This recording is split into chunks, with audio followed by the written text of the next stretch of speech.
ఒక చిన్న కుందేలు మరియు ఒక చిన్న అమ్మాయి అత్యుత్తమ స్నేహితులు అవ్వారు. ఒకరోజు వారు అడవిలో కొత్త స్థలాన్ని కనుగొనటానికి బయలుదేరారు. కుందేలు చెబుతుందని, ఆ పర్వతం వెనుక ఉన్న అందమైన స్థలాన్ని చూడటానికి వెళ్ళిపోదాం. అమ్మాయి ఆనందంగా సమాధానమిచ్చింది. సర. వారు అడవిలో నడిచి అనేక రంగురంగుల పూలు మరియు చెట్లు దాటి వెళ్లారు. అకాల అమ్మాయి ఒక పెద్ద చెట్టు పడిపోతున్నట్లుగా గమనించింది. ఆమె భయంతో చెప్పింది, మనం ఇక్కడ నుండి త్వరగా వెళ్ళిపోవాలి.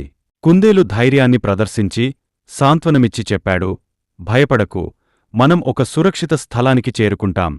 అతడు ఆమె చేతిని పట్టుకుని ఆమెను సురక్షితంగా తీసుకెళ్లాడు. ఒకటిగా వారు చెట్టు పడటానికి ముందు సురక్షితమైన చోటు చేరుకుని తమ త్వరితమైన ఆలోచన మరియు సజావుగా పనిచేసిన సమయంతో గర్వంగా అనిపించింది. వారు సురక్షితమైన చోట చేరిన తర్వాత ఆనందంగా పండగ చేసుకున్నారు. ఎప్పుడూ ఒకరికొకరు మద్దతు ఇవ్వాలని నిర్ణయించారు. కుందేలు చెప్పాడు, భయాన్ని అధిగమించడానికి ధైర్యం అవసరం.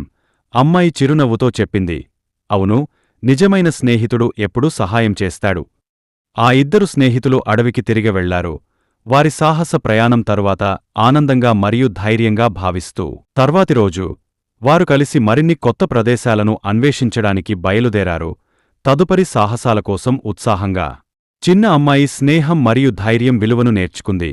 ఒక స్నేహితుడిని కలిగి ఉండటం అన్నీ సులభం చేయడంతో పాటు భయంకరమైన విషయాలను కూడా తేలికపరిచేలా ఉంటుందని తెలుసుకొని చిన్న దుంపతినాకు వారి జట్టుగా పనిచేసే గౌరవం కలిగింది మరియు వారు పంచుకున్న బంధంపై గర్వపడింది. కలసి ఉండటం వల్ల ఏదైనా ఎదుర్కొనవచ్చు అని తెలుసుకొని వారి స్నేహం ప్రయాణం కొనసాగింది.